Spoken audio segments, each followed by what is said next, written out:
Margaret, every year, as you know, at the beginning of the session, there's a discussion and votes on the rules of the House going forward. And last year, and I believe it was again this year, it was proposed that the House adopt new ethics rules.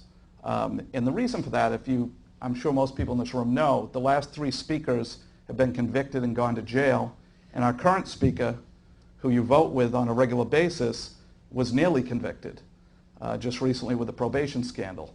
Yet when it was proposed that those rules come up and adopt the National Conference of Legislatures new ethics rules, you voted no.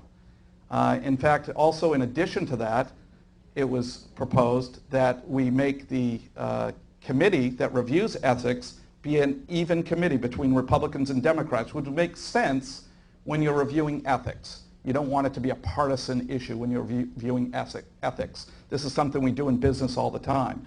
Why would you not want to improve the ethics and go with a system that has been approved by multiple state legislators? Thank you for your question, Michael. First, let me just say this about the Speaker. The Speaker was never indicted. Charges were never brought about against the Speaker. And the Speaker was told repeatedly that he was not the target of the investigation. So to say that he was nearly convicted, Michael, is beyond the pale. Secondly, let's talk about the rules. And let's talk about my record of reform. I have voted for 2 ethics packages that are held up as the standard for every other legislature in the country. Why would I take a standard that is superior to what other states are adopting and forego better for good? That just doesn't make sense. In addition, when the probation allegations came to light, I voted to reform court proceedings and the proceedings around hiring in state government. So now I don't, and neither does anybody else in the legislature call, and unfortunately this aggravates some of the constituents, but when they say I've applied for the job, can you send a letter of reference? We don't do that. We don't do that until we're notified that the person is a final candidate for that position. So I stand by my votes for ethics reform 1 and 2. I stand here and tell you that what we've done on ethics is a model for the rest of the country, and I'm not willing to abandon any effort where Massachusetts leads the nation for something that is less superior. Thank you. Mike, a response? No. Okay. Now Ann-Margaret has the opportunity then to pose a question to you. Thank you, Bob. Michael, time and time again I read that you want to decrease taxes, you want to decrease revenues to the state, and yet you want to give more money in local aid. And that's a little bit of a quandary for those of us who go up to Beacon Hill every day and do our best efforts to balance the budget. But having said that, let me be more specific to Cape Ann. Please tell me, and please tell everybody here, how you plan, should there be a repeal of the gas tax and the indexing, how you plan to accumulate the funds to support a minimum of $61 million for the repair of 3 bridges that are essential to travel back and forth from mainland Gloucester and Rockport to the rest of the state, for public safety vehicles that need to travel over those bridges to cut down on response time, for businesses like Gorton's and R.B. Strong who were calling my office saying that because there was limited access on that bridge, their costs went up because they weren't able to traverse the bridge and instead had to go around. Please tell me where you would find the $61 to do that. Yeah, I know she meant 61 million, but well, that's kind of a softball question because the reality is that the last 2 years we've seen an increase in revenue in this state. The previous year we saw $527 million in additional revenue, and last year we saw over $600 million in additional revenue. So over $1.1 billion in additional revenue.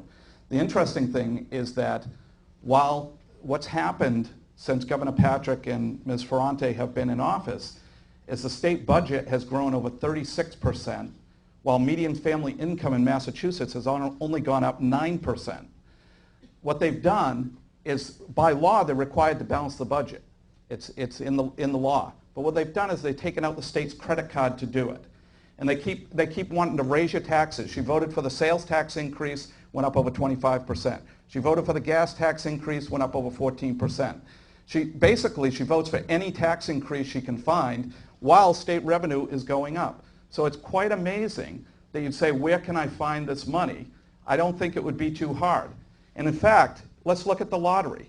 The lottery right now, the way the lottery is supposed to operate, and most of us know this, most of the money from the lottery is supposed to come back to the town after handing out prizes and after paying administrative cost. Right now, just last year, the lottery was diverting $100 million of the lottery money into the general budget. Last year, Ms. Ferrante, I'll give you credit, you voted to take that money, that $100 million, take $25 million of it, and send it back to cities and towns. There's still another $75 million that could come back to cities and towns. In fact, that amendment, I know you don't like amendments, but that amendment was proposed to bring that additional $75 million, just like it was originally intended, to come back to cities and towns. She voted no on that.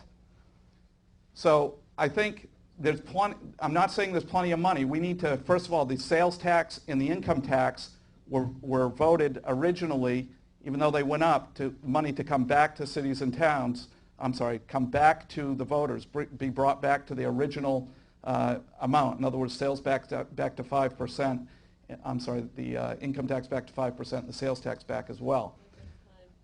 In those votes, she voted no when they tried to propose that, even with the additional revenue. So again, this is where experience and understanding the state budget and not approaching state government from the standpoint as a local elected official comes in handy. So my opponent says that he would take money from the stabilization fund. Let me just say this. I would find it interesting if you could convince 159 other legislators to give you about 20% of what you just talked about, $500 million, to go strictly to your town and your town alone. Having said that, there's a reason that we have stabilization funds. And let me just say, right now in Massachusetts, we are 4th in the nation. The only states that are ahead of us are Alaska, Texas, and Ohio, 3 oil-producing states, oil and energy-producing states. We are the highest of the non-oil-producing states. Now, the reason we did that is when the Democrats took office under Governor Patrick, our bond rating was a B-. Today, our bond rating is an AA++. Bob Stewart's in the audience, and Bob Stewart would tell you that an AA++ is a bond rating that investors seek out to invest in our Commonwealth so we're able to fix our roads, our bridges, and our infrastructure quicker. Not only that, but on our bonding, because of that bond rating, our interest rate on payback is a lot less. So we benefit from investors wanting to invest here. We benefit from a lower interest rate when we fix those 3 bridges. And not only that, but we signal to the business community nationally and internationally that this is where they want to locate their jobs, because we have the ability to make the infrastructure improvements that they're calling on us to make. And if you don't think the business community is watching this ballot initiative closely, look up the organization Save Our Roads, Save Our Bridges here in Massachusetts. It consists of most of the chambers of commerce of Boston, of the Merrimack Valley, of the Pioneer Valley, of the western part of the state, because the business communities are asking for this, and I'd invite this chamber to join that effort. Can I just follow up on that? No, I think we're going to move to the next question. Sorry. The next question is to be asked by Mr. Clark to Mr. Boucher. Aside from increases in overall funding, what specific initiatives or reforms would you support to improve the quality of public education in Massachusetts and especially Cape Ann's K-12 school system? Sure, thank you, Paul. I think one of the most important things we can do with the school systems is let the local communities make decisions at the local level. They know what's best in their particular school district for their community school, and so I would always support letting the local community make the final decisions. There are some things we can do to help the schools. One of the things we've seen over the years is an increase in special education costs. And so there's a couple things we can do in that regard. One is the formula right now. I know Representative Hill has fought really hard for this, and that is to review the education formula that was written under the original ed reform law many years ago. What it looks at is a couple of components, specifically as real estate values and also income. And right now, Cape Ann, because of the nature of where we're located, this beautiful location, the real estate values are overweighted in that formula. And if we could review that and look at making that more weighted on income, where certainly Gloucester as a city would benefit from that, that is one thing I'd fight for, is a review of that formula. In addition to that, in special ed, there is what's called a circuit breaker. And that circuit breaker basically works like this. If you spend a certain amount over the foundation budget, then I believe it's 4 times over the foundation budget, the state will kick money back to the communities. And one of the things I'd be in favor of is lowering that circuit breaker amount to kick money back to the communities. There's one other thing going back to the gas tax which we could do to help communities, and that is currently 2.5 cents of the gas tax goes to paying for gas tanks at service stations, which is $100 million a year. Only $30 million gets spent on actually on average, on fixing those gas tanks. I think we could take that other $70 million that's going into the general fund and kick that back to local communities to help schools and so forth. Paul, if I may, was that question K through 12? Yes, K-12. Okay, K through 12. So in addition to K through 12, I'd start at pre-K and make sure that we're making the investments in early education that need to be made. Studies come back now consistently showing that investments in pre-K, and on Cape Ann we're very fortunate to have pathways. When we invest in children prior to kindergarten, we yield wonderful results. Now getting to K through 12, the Innovation School in Gloucester, the O'Malley Innovation School, has been a wonderful tool to show schools across the state what needs to be done in education.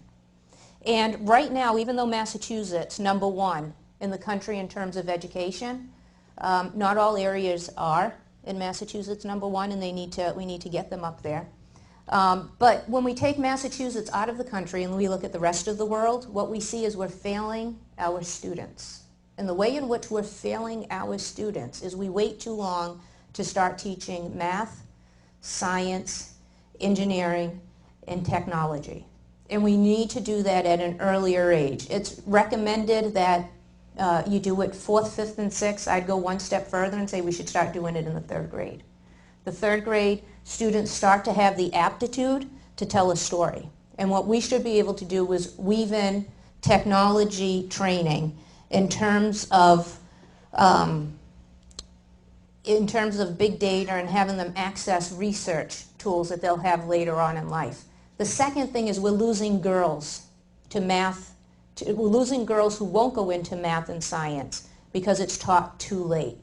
We need to look at these studies that show girls need to learn in cohorts, and girls need to learn this at a younger age. So they'll be competitive with the PhDs coming out of India and coming out of China that we keep important into this country because we don't have enough here domestically.